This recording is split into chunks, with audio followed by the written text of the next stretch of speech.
Today we're going to work on my 2007 Impala. It's been a little while since we've had an update to the channel. Not a lot has changed. I've got the Miata cart still. It's on coilovers now. That's about the only thing that's changed with it. But today I'm going to do the rear suspension on this Impala. One of the rear struts is blown. I was quoted at some insane amount of money to replace two of them.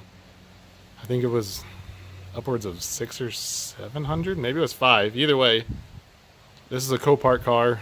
It was a minor front end wreck. All it needed was the bumper put back on and 4 tires and an alignment. But I guess that totals cars sometimes. It's only got 117,000 miles. Almost fully loaded. It's the LT package. It's got leather, heated seats, no sunroof, but it's pretty nice. But one of the rear shocks is blown, so instead of spending $500, $600, $700 to have 2 rear shocks put on, I bought a set online for $120 shipped, and I will attempt to do them myself. It looks like there's only 2 bolts on the bottom. These 2 guys right here. I already had it aligned, so they put a new bolt on the top. So I may have to have them recheck it when I'm done, which I'm pretty sure I'm going to have to. So I'm going to pull those 2 bolts out. There's one sway bar end link right here that I was just about to pull, 15 millimeter. And then up top in the trunk, there are 3 bolts up there. What is that? Yummy. Alright, 3 bolts right there. Pull those out. I'm going to do those last. But I'm going to start with these 2 down here. Pull those 2, pull the sway bar end link, and see how far this knuckle, pretty sure it'll just drop out. There's lots of room back here. And then I'll go up there and do those 3 bolts, 3 nuts, and we'll drop the suspension out. Go to there. Side note, GM and all their wisdom, they put a 15 millimeter on this, and then that is a 14 millimeter. Who knows why they decided to do that. But, just in case you're going to do this on your own, 14 on the back, 15 on the front. Got 1 down, and just as predicted, it was just as easy as taking those 2 bolts off, the sway bar end link, and I actually took the brake caliper off, which also meant I took the rotor off, which gave me room to hit that bottom bolt because it is pressed in. So you can spin this nut off, but to actually get it, the bolt out has to be pressed in. So I had to take all this off so I could get back there with a rubber mallet and I guess I used a piece of wood and a sledgehammer so I didn't screw up the threads, even though there's no threads on this end. But yeah, it was easy as that. We'll go on to the next one.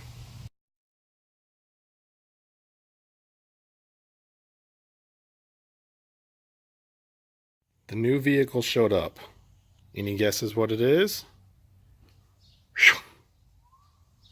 Did it. Bought us a school bus. Now you might wonder why we did it. The main reason will be is we plan to convert this into our RV slash motorhome. I couldn't find a reasonably priced RV, and my requirements were that it had to be a turbo diesel and preferably less than, like, I don't know, 7-8 grand. Turns out those don't exist. So I hopped online, found a local auction. This is actually from the Meridian School District in Boise, and managed to grab this from their auction. There's a couple good things about this one.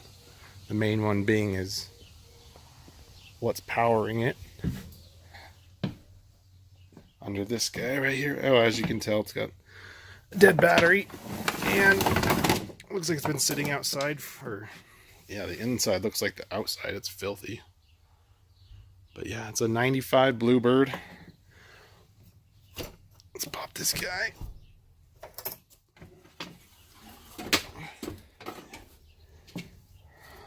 right there. For those of you that don't know what that is a N96 Cummins turbo diesel. And when I saw that, I got really excited because I know those are very reliable and good engines. Too bad the bus only goes 60 miles an hour, but we plan to fix that.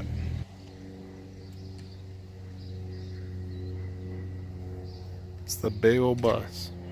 First thing we got to do is replace this gigantic battery. This thing requires, what is that, 1300 cold cranking amps. I called a place locally, they have one, so I'm going to pull this beast out. They say it weighs around 120 pounds. So I'm going to pull it out and go get it replaced and see if she'll fire up on her own now. So we got the battery pulled, and these guys here in Idaho Falls called Start Specialists, they have the exact replacement in stock, and it was only $180.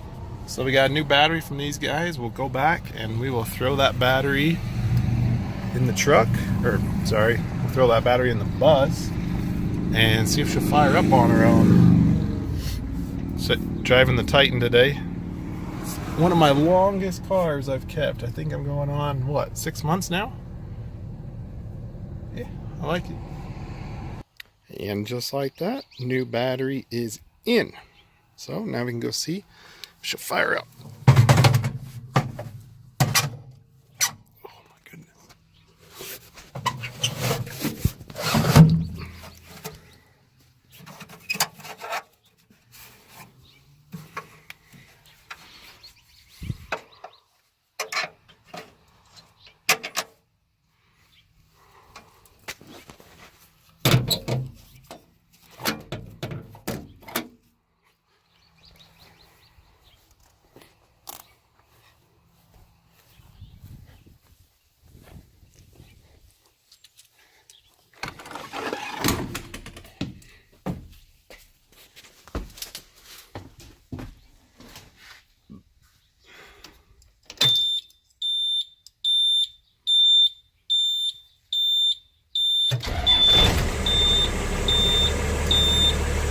Just like that. Nice.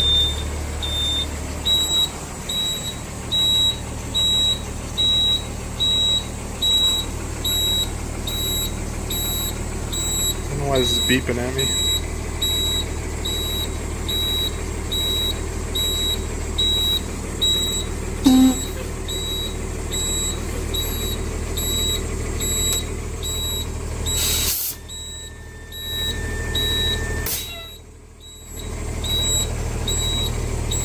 Because we got low air. Maybe it just takes a minute for that to build up.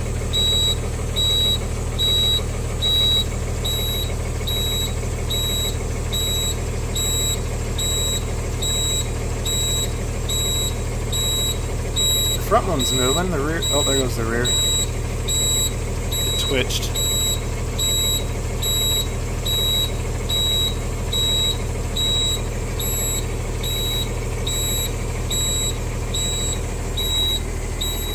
But, oh, there we go. Nice. Gone. It's just got to build pressure. Anyway, I am a complete bus noob. So we were learning all about this when we drove it home. So we got lights on these two. We have more lights. Oh, these are the bus lights on the outside, your marker lights. Then a heater pump. Don't know what that does. I assume it starts pumping to the rear, because I think those all have antifreeze running through them. Then we have heater. These two fans control that fan and that fan. And I have the driver stuff. Glow plugs. You actually have to pull this to stop the engine. It doesn't stop on its own. That's just the air parking brake. So what you do, it doesn't have park either. You put it in neutral and you pull that out, and that sets your park brake. And then when you're ready to drive, you push it in and you put that in drive, and off you go. Headlight switches. I mean, it's a normal vehicle, really. I can't remember how far we got on talking with the other one, but our plan was to convert this thing into a motorhome, RV, family vacation rig. And we got a stack of wood out here that we were planning to use to help keep it on the cheap. Got this from a friend of mine. They were going to throw it away.